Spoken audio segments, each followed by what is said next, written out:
சோதரம் இந்த இரண்டாம் ஆராதனையில் கலந்து கொண்டிருக்கிற ஒவ்வொருவரையும் இயேசு கிறிஸ்துவின் நாமத்தினாலே வாழ்த்து வரவேற்கிறேன். கர்த்தர் ஒவ்வொருவரையும் ஆசீர்வதிப்பார்கள். அல்லேலூயா. இன்றைய நாளில் காலை நேரங்களில் ஆராதனை கர்த்தர் ஆசீர்வதிச்ச ஒரு கூட்ட மக்கள் வந்திருந்தாங்க. நல்ல வார்த்தைகளை கேட்கவும் தியானிக்கவும் ஜெபிக்கவும் கர்த்தர் கிருபை பாராட்டினார். அல்லேலூயா. அதே போல இந்த இரண்டாம் ஆராதனையில் நம்ம தியானிப்பதற்காக ஒரு சில காரியங்களை எடுத்து நம்ம வாசிக்கலாம். இன்றைய நாளில் நம்ம எடுத்துக்கொண்ட ஒரு வசனம் என்னன்னு பார்த்தீங்கன்னா, நம்ம அநேக நாள் படித்தது நமக்கு நல்லா தெரிஞ்ச ஒரு விஷயம். அந்த ஒரு கதாபாத்திரம் அந்த இடத்துல வேதாந்தத்தில் சொல்லப்படுகிறது. ஒரு கதையை ஆண்டவர் அந்த இடத்துல சொல்லுகிறார். இயேசுவுக்கும் ஒரு வியாதியஸ்தனுக்கும், அதாவது ஒரு குருடனுக்கும் ஏற்பட்ட ஒரு கதை. பார்த்தீங்கன்னா அந்த அதிகாரத்தில் 3 வசனம் தான் இருக்கு. ஆனால் அந்த 3 வசனத்தில் மிகப்பெரிய காரியங்களை கர்த்தர் கற்றுக் கொடுத்து போகிறார். அல்லேலூயா. இது வாசிங்க. மார்க் 10வது அதிகாரம் 47வது வசனம் 48வது வசனம் வாசிங்க. அவன் நசரேயனாகிய இயேசு வருகிறார் என்று கேள்விப்பட்டு, இயேசுவே தாவீதின் குமாரனே எனக்கு இரங்கும் என்று கூப்பிடத் தொடங்கினான். 46வது வசனம் வாசிங்க. பின்பு அவர்கள் எரிகோவுக்கு வந்தார்கள்.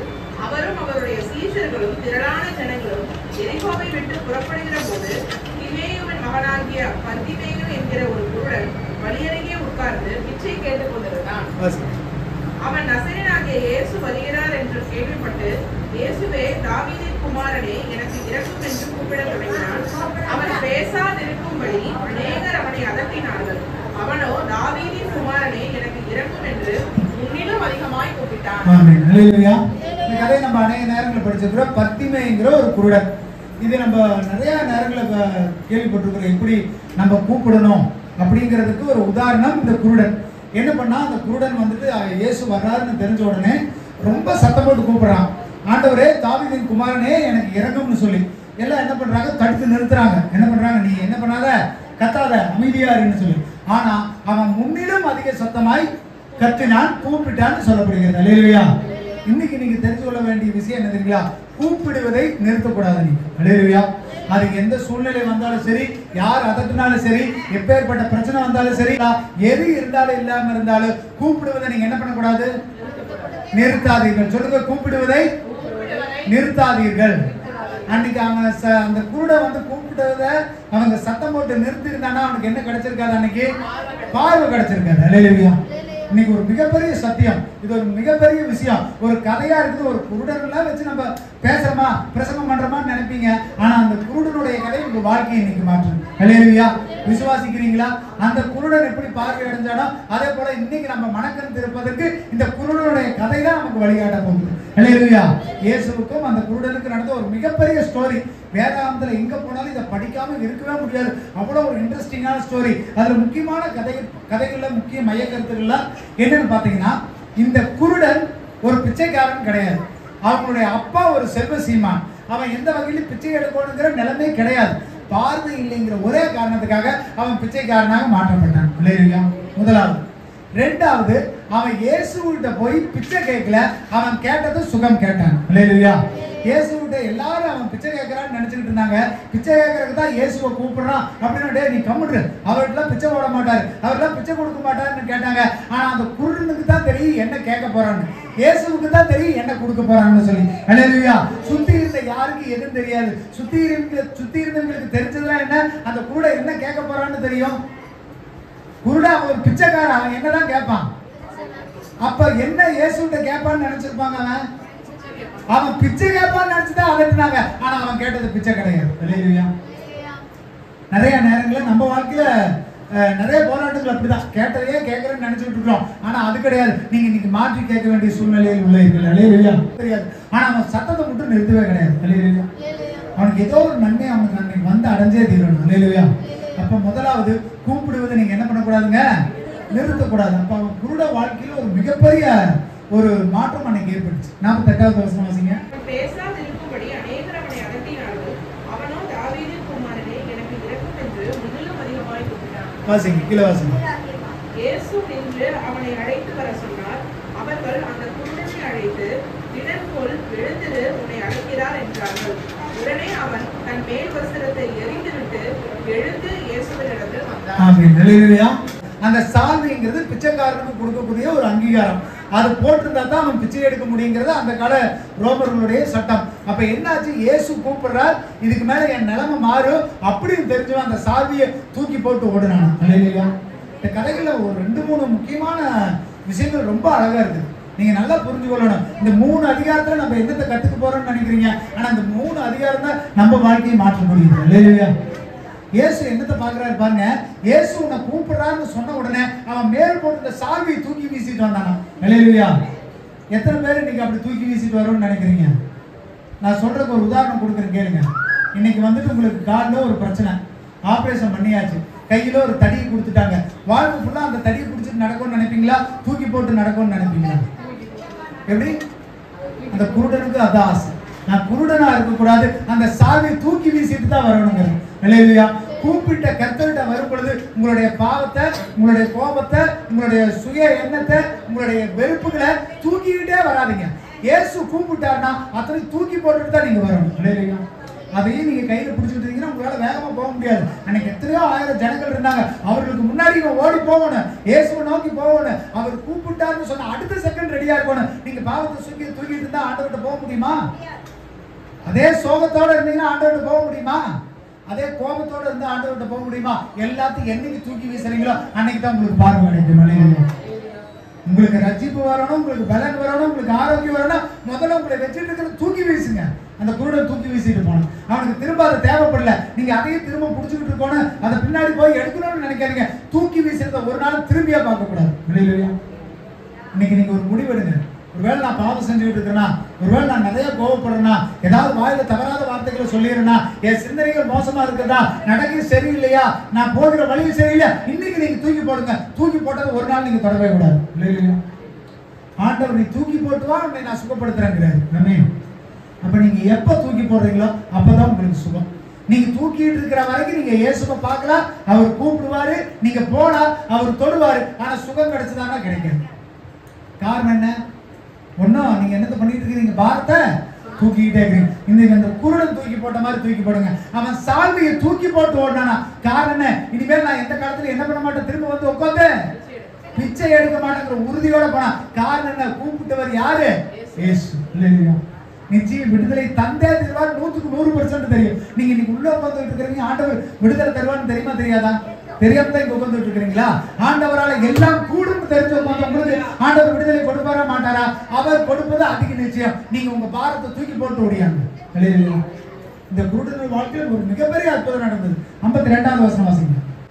இயேசு அவனை நோக்கி, நீ போகலாம், உன் விசுவாசம் உன்னை ரட்சித்தது என்றார். உடனே அவன் பார்வையடைந்து வழியிலே இயேசுவுக்கு பின் சென்றான். ஆமென். அல்லேலூயா. இப்ப இந்த குருடன் பார்வை அடைஞ்சதுக்கு முக்கியமான ஒரு காரணம் என்னங்க? அவனுக்குள்ள இருந்த விசுவாசம். நான் சொல்லுங்க. Call with faith. சொல்லுங்க. Call with faith. விசுவாசத்துடன் கூப்பிடுங்கள். கூப்பிடுவதில் முதல் படி விசுவாசம் வேண்டும். அப்ப நான் கூப்பிட்டா எப்படி இருந்தாலும் அவர் எனக்கு பதில் தருவார்.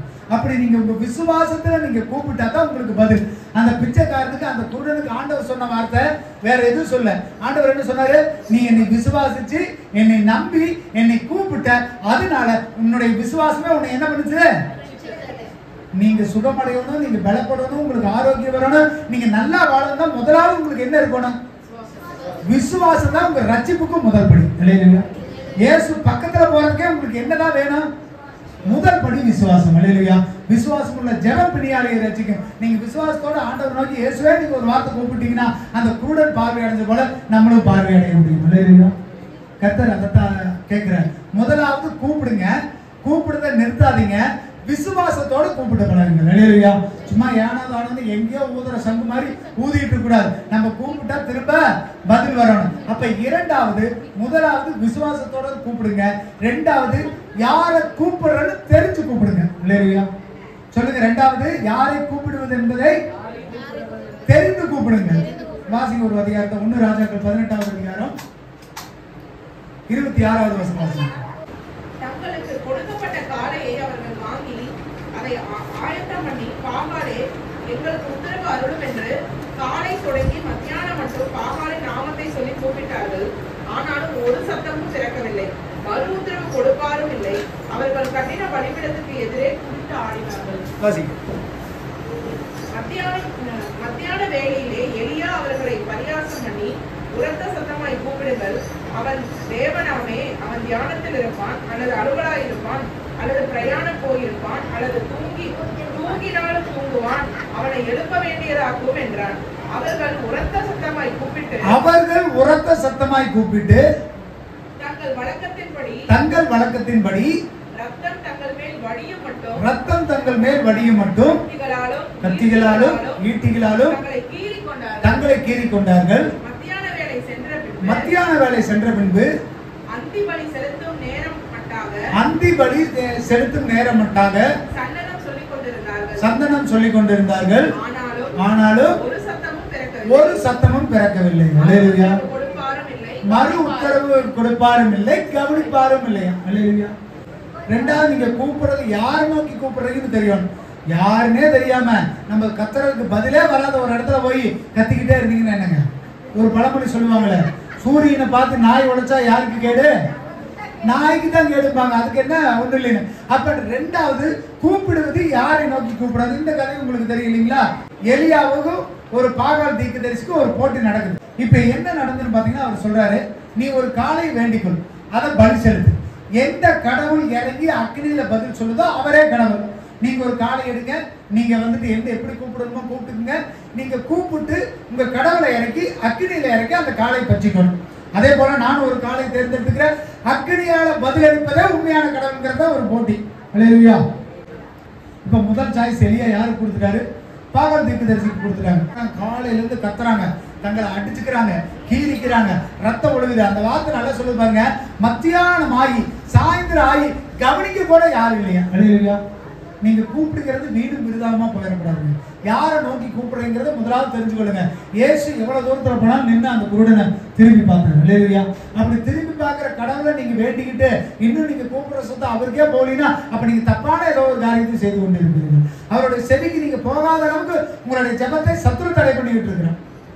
இந்த இடத்துல பாகால் தீர்க்கதரிசிகள் சொல்றாங்க பாருங்க, எவ்வளவு நேரம் கத்தியும் எவ்வளவு நேரம் கூப்பிட்டு எந்த சத்தமும் வரல, எந்த கவனிப்பும் இல்லைன்னா காரணம் என்ன? நீங்க கூப்பிடுகிற சத்தத்தை கேட்க கூடாத ஒரு கடவுள்கிட்ட நீங்க கூப்பிட்டுக்கிட்டு இருக்கிறீங்க.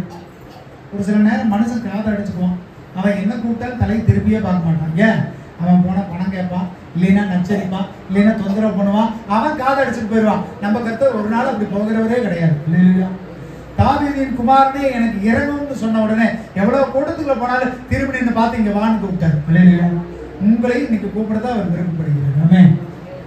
நீங்க கூப்பிடுகிறது இரண்டாவது, யாரை கூப்பிடுவது என்பது தெரிஞ்சு கூப்பிடுங்க. இல்லையா? அப்ப முதலாவது என்னங்க? முதலாவது விசுவாசத்தோட கூப்பிடுங்க. ரெண்டாவது யாரை கூப்பிடுறதுன்னு தெரிஞ்சு கூப்பிடுங்க. மூணாவது ஒரு முக்கியமான விஷயம் இருக்கு. மார்க்லயே வாசிங்க, 10வது அதிகாரம் 51வது வசனம் வாசிங்க. இயேசு அவனை நோக்கி, நான் உனக்கு என்ன செய்ய வேண்டும் என்றிருக்கிறாய் என்றார். அதற்கு அந்த குருடன், ஆண்டவரே, நான் பார்வையடைய வேண்டும் என்றார். ஆமென். அல்லேலூயா. இப்போ இன்னொரு வார்த்தை சொல்லுங்க. மூணாவது, கால் டிஃபரண்ட். கால் டிஃபரண்ட். வேறு விதமாக கேளுங்க. சொல்லுங்க. நீங்க கேட்கறதே கேட்டுட்டு இருக்க கூடாது. பிச்சைக்காரனை பார்த்து ஆண்டவர் சொல்றாரு, உனக்கு என்ன வேணும்னு கேட்கிறாரு. அவன் என்ன கேட்டுக்கோணும்? பிச்சைக்காரனோட வழக்கமே என்ன கேட்டுக்கோணும்? ஆண்டவரே, எனக்கு நீங்க தான் இருக்கிறதுல பெரிய அதிபதி, ஏதாவது தங்கத்துல ஏதாவது கொடுங்க, வெள்ளியில ஏதாவது கொடுங்க, பொண்ணுல ஏதாவது கொடுங்கன்னு அவன் கேட்கல. அவன் கேட்டது டிஃபரண்ட். அல்லேலூயா. பிச்சைக்காரன் கேட்டது பிச்சை கேட்கல, அதுக்கு பதிலாக அவன் சுகத்தை கேட்டான். அல்லேலூயா. ஏன்னா கர்த்தர் பிச்சை போடுகிறவர் அல்ல, பிரச்சனையை போக்கிறவர். அல்லேலூயா. சொல்லுங்க, இயேசு பிச்சை போடுகிறவர் அல்ல, பிரச்சனையை போக்குகிறவர். அவர்கிட்ட போய் இப்ப மனுஷங்கிட்ட போய் என் கண்ணை தெரிய வைன்னு அவனால கேட்க முடியல. மனுஷங்கிட்ட பிச்சை தான் கேட்க முடியும். கர்த்தர்கிட்ட தான் பிரச்சனை பத்தி சொல்ல முடியும். அல்லேலூயா. நீங்க இன்னும் பிரச்சனை போய் வந்துட்டு மனுஷங்கிட்ட சொல்லிட்டு இருக்காதீங்க. மனுஷங்கிட்ட போய் எனக்கு இந்த பிரச்சனை அந்த பிரச்சனை அவனால தீர்க்கவே முடியாது. பிரச்சனையை போக்குறவர் கர்த்தர் தான். அல்லேலூயா. பிச்சை வேணா மனுஷன் போட்டு போயிடுவான், ஒரு வேளை சோறு வேணா வாங்கி கொடுத்துட்டு போயிடுவான், உங்க கஷ்டத்தை போக்குவானா? இன்னைக்கு ஒரு நாளைக்கு வந்துட்டு ஸ்டீபன் அண்ணனுக்கு ரொம்ப நாளா இன்னைக்கு ஒரு வாரம் வேலைக்கு போகல, நல்லா சம்பாதிக்கிறவரு, ஒரு வாரம் வேலை இல்லை, ஏன்னா வாங்க சாப்பாடுலாம் எனக்கு சாப்பாடு வாங்கி கொடுக்கணும். ஒரு நாள் நான் என்ன வாங்கி கொடுப்பேன்? சாப்பாடு வாங்கி கொடுப்பேன். இல்லைன்னா ஒரு நாள் பிரியாணி வாங்கி கொடுப்பேன். அடுத்த நாள் வந்து என்கிட்ட வந்து நின்னா நான் என்ன பண்ணுவேன்? பிரதர், நான் கொஞ்சம் வெளியே வேலையை போயிட்டேன், நான் அப்புறமா வரேன்ருவேன். அல்லேலூயா. மனுஷனால பெருசா எதையுமே செய்ய முடியாது. பிரச்சனை போக கர்த்தரால மட்டும்தான் முடியும். அல்லேலூயா. அப்ப மூன்றாவது, வேறு விதமாக கேளுங்கள். அல்லேலூயா. இந்த குருடனுடைய கண்களை அவர் அப்படிதான் திறந்தார். நீ எத்தனை நாளா பிச்சை கேட்டுட்டு இருந்த, ஓரம் வரவங்களாம் பிச்சை கேட்டுட்டு இருந்தவன் இன்னைக்கு பார்வை கேட்கிறானா? முன்னாடி நின்னது யாரு? இயேசு. யாரை கேட்கிறான்னு தெரிஞ்சதுனாலதான் அவன் பார்வையை கேட்டான். ஒருவேளை அவனுக்கு தெரியாம போய் பிச்சையே கேட்டிருந்தானா இன்னும் அவன் பிச்சை எடுத்துக்கிட்டு தான் உட்காந்துருக்கான். அல்லேலூயா. அவன் நிலைமை மாறுறது போல உங்க நிலைமை மாறணும்னா நீங்க வேறு விதமா கேளுங்க. யாருக்கிட்ட கேட்கறன்னு தெரிஞ்சு கேளுங்க. விசுவாசத்தோட கேளுங்க, உங்க வாழ்க்கை மாறும். அல்லேலூயா. நிறைய நேரங்கள் குருடன் போலதான் நம்ம இருக்கிறோம். கண்ணை கட்டிக்கிறோம், ஜெபிக்கிறதுக்கு கண்ணை கட்டிக்கிறோம், பாடுறதுக்கு கண்ணை கட்டிக்கிறோம், ஆண்டவருடைய சமூகத்துக்கு வர்றதுக்கு கண்ணை கட்டிக்கிறோம், குருடன் ஆண்டவே சுத்தி வச்சுக்கிறோம். இன்னைக்காவது கேளுங்க, ஆண்டவே இந்த ஆவியின் கண்களை திறந்தருளுங்க ஆண்டவரே. அல்லேலூயா. இந்த குருடனுக்கு நமக்கு ஒரு பெரிய வித்தியாசமே இல்லை. என்ன, அவன் தெரியாம கூப்பிட்டு அற்புதத்தை பெற்றுக்கிட்டா நம்ம தெரிஞ்சுக்கிட்டே வாய் மூடிக்கிட்டு இருக்கோம். ஆண்டவர் கூப்பிட்டா அவர் பதில் அளிப்பார், நமக்கு சுகம் கிடைக்கணும் நல்லா தெரியும். ஆனா கூப்பிடுறது இல்ல. காரணம் என்ன? செவி தினவாய் போச்சு, வாய் ஊமையாய் போச்சு, கண்ணு தெரியுறது இல்ல. காரணம் என்ன? உலகத்தை நோக்கி ஓடிக்கிட்டு இருக்கும். இன்னைக்கு உலகம் பணம் தருது, பொருள் தருது, சுகம் தருது, ஆஸ்தி தருது, அந்தஸ்து தருது, சந்தோஷம் தருது. ஆனா நிம்மதி யார் தான் கொடுக்க முடியும்? எந்த பணத்தாலையும் பொருளாலையும் சொந்த பந்தத்தினாலும் உங்களுடைய உற்றார் உறவினர் நண்பர்கள் பெற்றோர்கள் கணவன் மனைவிகளை யாராலையும் நிம்மதியை கொடுக்க முடியாது. கர்த்தர் பார்த்து மனமரங்கனா தான் உங்க வீட்டுக்குள்ள நிம்மதி. சமாதானத்தை கர்த்தரை தவிர வேற யாராலையும் தர முடியாது. ₹1,00,000 சம்பாதிச்சாலும் உங்களுக்கு சமாதானம் பணத்தினால வந்துடவே வந்துடாது. இல்லையா? எல்லாத்தையும் தூக்கி போட்டு ஆண்டவருடைய சமூகத்துல வந்து பாருங்க, சமாதானத்தை ஆண்டவர் ஈவாய் தருகிறார். இல்லையா? இந்த இடத்துல குருடனுடைய வாழ்க்கையை மாற்றுவார், நம்மளுடைய வாழ்க்கையை மாற்றுவார். அதற்கு 3 படி முக்கியமா இருந்தது இந்த கதையில. முதலாவது என்னங்க? விசுவாசம். ரெண்டாவது யாரை கூப்பிடுறன்னு தெரிஞ்சு கூப்பிடணும். மூணாவது வேறு விதமா கேளுங்க. கேட்டதையே ஆண்டவர்கிட்ட கேட்காதீங்க. ஏன்னா வேதாந்தத்தில் இன்னொரு இடத்துல சொல்லப்படுகிறது, அலங்கார வாசலிலே அலப்போட முடவன் என்று நடந்தானே இயேசு நாமத்தினாலே. யோவானும் பேதுரும் போறாங்க. ஒரு பிச்சைக்காரன் பார்த்துட்டு இருக்கிறான். ஐயா எனக்கு பிச்சை கொடுக்கியான்னு கேட்டான். அப்ப வந்துட்டு யோவானும் பேதுரும் சொல்றாங்க, என்னை உத்து பாருங்கிறாங்க. இவன் எப்படி உத்து பாக்குறான்? இவன் பெரிய பணம் வச்சிருப்பாங்களோட தெரியுது, போடுவாங்கன்னு பார்த்தான். ஆனா பேதுரும் யோவானும் சொன்னது என்ன தெரியுமா? என்கிட்ட வெள்ளியும் கிடையாது, என்கிட்ட பொண்ணும் கிடையாது, இயேசுவின் நாமத்தினால எழுந்து நடனார். எல்லா நேரத்துல ஆண்டவர் நீங்க கேட்கறதையே தருவாருன்னு எதிர்பார்க்காதீங்க. கேட்கறது ஒரு வேலை தரலின்னு சொன்னா அதோட ஒரு மிகப்பெரிய ஒரு காரியத்தை ஆண்டவர் உங்க வாழ்க்கையில செய்ய போகிறார். அல்லேலூயா. அழிந்து போகிற அற்பமான பொருளுக்கல்ல, அழியாத நித்திய ஜீவனுக்காக உங்களை தெரிந்து கொண்டார். அல்லேலூயா. ஆண்டவருக்கு பொன்னையும் பொருளையும் ஆஸ்தி அந்தஸ்து கொடுக்கிறது லேசான காரியம். யோபுக்கு கொடுத்தாரு, ஒரே செகண்ட்ல தூக்கிட்டார். ஆனா அவனை மட்டும் அழிக்க கிடையாது. அல்லேலூயா. ஆண்டவருக்கு தேவை உங்க ஆத்மா. உங்களுடைய பணம் பொருள் கிடையாது. அவரால் கொடுக்கவும் முடியும், எடுக்கவும் முடியும். ஆனா உங்க ஆத்மா மட்டும் நஷ்டமடையாம பார்த்துக் கொள்ளுங்க. அல்லேலூயா. கர்த்தருக்கு தேவை நீங்க. சொல்லுங்க, கர்த்தருக்கு தேவை நான்.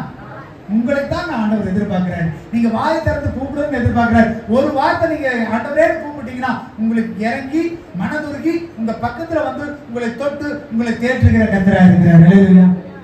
அவரை விட நம்ம வாழ்க்கையில சிறந்த தோழனும் இல்லை, அவரோட சிறந்த தேற்றவாளனும் நமக்கு இல்லை. இல்லையா? அவரை தேடி வருகிற ஒருவரையும் ஒருபோதும் அவர் புறம்பே தள்ளுறதே இல்லையா? அன்னைக்கு எத்தனையோ பேர் இருந்திருக்கலாம். மிகப்பெரிய ஐஸ்வர்யவான்கள் சம்மணர்கள் இயேசு பின்னாடி போயிட்டு இருந்தாங்க. அத்தனை பேர் இருந்த கூட்டத்துக்குள்ளேயும் அவன் கூப்பிட்ட சத்தத்துக்கு ஆண்டவர் நின்னாரா இல்லையா? இன்னைக்கு உங்க சத்தத்தை கேட்டு நிப்பாரா மாட்டாரா? அந்த நம்பிக்கை இருக்குதா இல்லையா உங்களுக்கு? நான் கூப்பிட்டா ஆண்டவர் கேட்பாருங்கிற நம்பிக்கை இருக்குதா இல்லையா? அப்ப கூப்பிடுங்க. அல்லேலூயா. கூப்பிடுவதை சொல்லுங்க, கூப்பிடுவதை நிறுத்தாதீர்கள். எப்படி அந்த பர்த்திமேயுங்கிற குருடன் கூப்பிட்டு பார்வை அடைந்தானோ, எப்படி அவன் வாழ்க்கை மாறிச்சோ, அதே மாதிரி இன்னைக்கு உங்க வாழ்க்கை மாறணும்னு ஆண்டவர் விரும்புகிறார். அப்ப கூப்பிடுவதை நிறுத்தாதீங்க. அந்தி சந்தி மத்தியான வேலைகளை தானியேல் எப்படி 3 வேலைகளை பலகணிகளை திறந்து ஜெபித்தாரோ, எப்படி நேரம் கிடைக்கும் போதெல்லாம் ஜெபிங்க.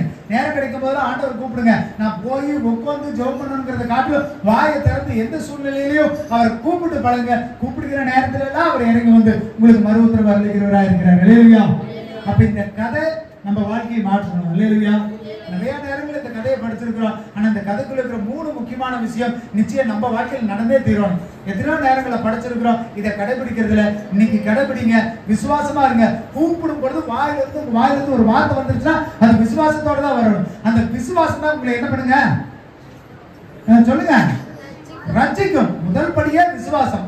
கர்த்தரை நோக்கி கூப்பிடுங்க. மற்றவனை பார்த்தோ, உலகத்தை பார்த்தோ, நண்பர்களை பார்த்தோ, சொந்த பந்தத்தை பார்த்தோ கூப்பிடாதீங்க. அவங்களால எதுவும் செய்ய முடியாது. மனுஷர் செய்யறத கர்த்தர்கிட்ட கேட்காதீங்க. சொல்லுங்க, மனுஷர் செய்வதை கர்த்தரிடத்தில் கேட்காதீங்க. மனுஷர் செய்ய முடியாததை கர்த்தரிடத்தில் கேளுங்க.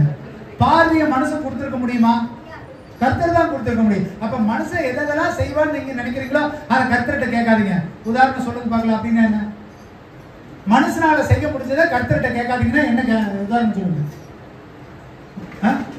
உங்களுக்கு ஒரு தேவை, மனுஷனால இது கிடைக்கும். அதை கர்த்தர்கிட்ட கேட்காதீங்கன்னா என்ன கேட்பீங்க? புரியலையா நான் சொல்றேன்? மனுஷன் மூலியமா என்ன நல்லா கிடைக்கும்? கேட்கறது பணம் கிடைக்கும், பொருள் கிடைக்கும், சாப்பாடு கிடைக்கும், துணி கிடைக்கும், ஆஸ்தி கிடைக்கும், அந்தஸ்து கிடைக்கும், சொத்து. இதெல்லாம் நீங்க யார்கிட்ட போய் கேட்காதீங்க? கர்த்தர்கிட்ட கேட்காதீங்க. குருடன் அப்படி கேட்க கிடையாது. அதே பிச்சையை கர்த்தர்கிட்ட கேட்காம கேட்கல, அவன் கேட்டது பாருங்க. அல்லேலூயா. மனுஷனால கொடுக்க முடியாத கர்த்தர்கிட்ட கேளுங்க. நித்திய ஜீவனை மனுஷன் கொடுப்பானா? கர்த்தர்கிட்ட கேளுங்க. அல்லேலூயா. நித்திய ஜீவனையே நீங்க பெறுவதற்கு தகுதி ஆயிட்டீங்கன்னா இந்த பூமியில நீங்க வாழுவது ரொம்ப நல்லது. நீங்க கேட்கறதுக்கு முன்பாக ஆண்டவர் உங்களுக்கு கர்த்தர் கொடுப்பார். அல்லேலூயா. கரங்களை தட்டி தேவனுடைய நாமத்தை மகிமைப்படுத்துவோம். ஸ்தோத்திரம். அப்ப கேட்பது எதுங்கிறது தெரிஞ்சு கேளுங்க. யாருகிட்ட கேட்கறதுன்னு புரிஞ்சு கேளுங்க. விசுவாசத்தோட கேளுங்க. கர்த்தர் உங்கள் வாழ்க்கையை மாற்றுவார். அல்லேலூயா. எல்லாம் எழுந்து நிற்போம், ஜெபிப்போம். ஸ்தோத்திரம். நல்ல கர்த்தாவே ஸ்தோத்திரிக்கிறோம், துதிக்கிறோம். ஆசீர்வதிக்கப்பட்டதான ஆண்டவரே, மாலை 2ஆம் ஆராதனைக்காக கந்தி கலந்து கொண்ட ஒவ்வொரு பிள்ளைகளை கர்த்தர் ஆசீர்வதிங்க. இந்த நாளில் கேட்ட வார்த்தையின் பிரகாரம் ஆண்டவரே, நாங்கள் எப்படியாவது கூப்பிடுவதை ஆண்டவரே சத்துரு எங்களை தடுத்து நிறுத்தினாலும், சொந்த பந்தங்கள் தடுத்து நிறுத்தினாலும், எங்களுடைய பிரச்சனைகள், போராட்டங்கள், கவலைகள் ஆண்டவரே உங்களை கூப்பிடுவதை தடுத்து நிறுத்தினாலும் கர்த்தாவே நாங்கள் உரத்த சத்தமாய் உம்மை நோக்கி கூப்பிட ஆண்டவரே, உலகத்தை நோக்கி அல்ல ஆண்டவரே, உம்மை நோக்கி கூப்பிட்டு கர்த்தாவே எங்களுடைய விசுவாசத்தை நிமித்தம் பரத்திலிருந்து நீர் கொடுக்கிற ஆண்டவரே அந்த ரட்சிப்பையும் நித்திய ஜீவனையும் சுதந்திரத்தையும் கர்த்தாவே பெற்றுக்கொள்ள எங்களுக்கு கிருபை செய்யுங்க. அந்த பிள்ளைகள் ஒவ்வொருவரையும் பேர் பேராக தொட்டு ஆசீர்வதிங்க. கிறிஸ்துவர்களை வளர்ந்து கனி கொடுத்து செழிப்பா இருக்கட்டும் ஆண்டவரே. முழு குடும்பத்தை ஆசீர்வதிங்க. முற்றார் உறவினர், நண்பர்கள், பெற்றோர்கள் ஆண்டவரே, நண்பர்கள் எல்லாரும் ஆசீர்வதிக்கப்பட்டிருக்கணும். வீட்டை சுத்தி அக்னி வேலையடிங்க. எல்லா நாசமோச தீமைகளுக்கு விலக்கி வருகிற வாரங்கள் ஆண்டவரே முழுமையாக இவர்களை பாதுகாத்துக் கொள்ளுங்க.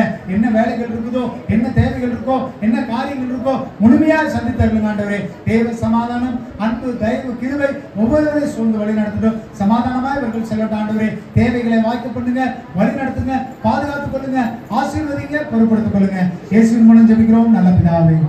நாத்மாவே கர்த்தரை ஸ்தோத்திரி, முழுவதுமே பரிசுத்த நாமத்தை ஸ்தோத்திரி. நாத்மாவே கர்த்தரை ஸ்தோத்திரி, கர்த்தர் செய்த சகல உபகாரங்களை என்றும் மறவாதே. அல்லேலூயா, அல்லேலூயா, அல்லேலூயா.